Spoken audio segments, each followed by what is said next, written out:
खालिस्तानी आतंकी हरदीप सिंह निज्जर हत्याकांड को लेकर भारत और कनाडा के बीच तनाव चरम पर है। शायद इससे पहले दोनों देशों के बीच रिश्तों में कभी इस तरह की कड़वाहट नहीं देखी गई। कनाडा के प्रधानमंत्री जस्टिन ट्रूडो ने निज्जर की कनाडा में हत्या के लिए भारत को जिम्मेदार ठहराते हुए आरोप लगाए थे कि भारत इस हत्याकांड में शामिल है। भारत ने पुरजोर तरीके से कनाडा के इन झूठे और मनगढ़ंत आरोपों का जवाब देते हुए इसे कनाडा का प्रोपेगेंडा बताया और कहा कि आरोप निराधार और प्रेरित है। इसके बाद दोनों देशों ने एक दूसरे के राजनयिकों को निकाल दिया और भारत ने तो कनाडा के नागरिकों को वीजा देना भी बंद कर दिया। भारत और कनाडा के बीच जारी विवाद में अमेरिका की भूमिका सवालों के घेरे में नजर आ रही है।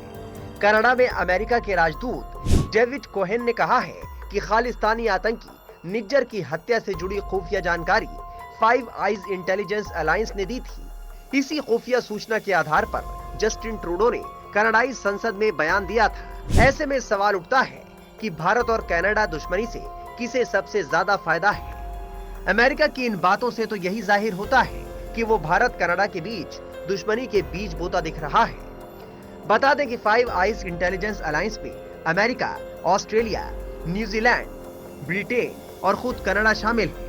ये पांचों देश आपस में खुफिया सूचनाएं साझा करते हैं। कनाडा G7 समूह का भी सदस्य है, लेकिन G7 में अमेरिका और ब्रिटेन को छोड़ दें तो किसी ने निज्जर मामले में कुछ खास नहीं कहा।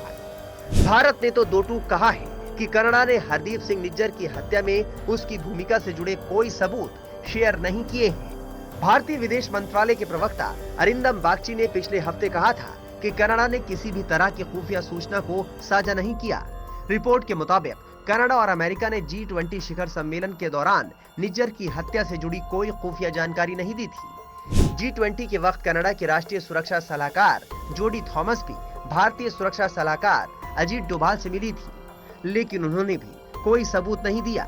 ऐसे में कनाडा जिन खुफिया सूचनाओं या सबूत का हवाला दे रहा है, उसे लेकर कई तरह से सवाल उठ रहे हैं। हाल में अमेरिकी अखबार न्यूयॉर्क टाइम्स ने दावा किया था कि निज्जर की हत्या से जुड़ी खुफिया सूचना अमेरिका ने कनाडा को उपलब्ध कराई थी। ऐसे में सवाल उठता है कि जिस भारत की तारीफ करते बाइडेन प्रशासन नहीं थकता, उसके खिलाफ वो ऐसे बयान क्यों दे रहा है। मीडिया रिपोर्ट्स के मुताबिक कनाडा ने पहले तो अमेरिका और फाइव आइज के बाकी देशों से संयुक्त रूप से भारत की आलोचना करने का अनुरोध किया था, लेकिन उनकी पेशकश को ठुकरा दिया गया। इसके बाद अमेरिकी विदेश मंत्री एंटनी ब्लिंकन से लेकर भारत में अमेरिका के राजदूत एरिक गैरसेटी समेत कम से कम 5 वरिष्ठ अमेरिकी अधिकारियों ने बयान दिए। इन सभी बयानों में मामले को गंभीर बताते हुए भारत से सहयोग की अपील की गई। जाहिर है भारत और कनाडा के रिश्ते काफी पुराने और मजबूत रहे हैं, लेकिन खालिस्तान समर्थक आंदोलन ने इसे लगातार कमजोर किया है। जानकारों की माने तो कनाडा से भारत के तनाव का एक फायदा अमेरिका, ऑस्ट्रेलिया और ब्रिटेन को हो सकता है। भारत के साथ विवाद से सबसे अधिक नुकसान कनाडा का ही होना है। जो भारतीय छात्र अब तक कनाडा पढ़ाई के लिए जाने की सोचते थे, वो अब विकल्प के तौर पर अमेरिका, ब्रिटेन और ऑस्ट्रेलिया जाने की सोच सकते हैं। इसमें से भी सबसे अधिक भारतीय छात्र अमेरिका का रुख करेंगे, जो उनकी इकोनॉमी को मजबूत करने में अहम भूमिका निभा सकता है। कनाडा से विवाद के बीच फिलहाल भारत पूरे मामले पर बारीकी से नजर रखे हुए है।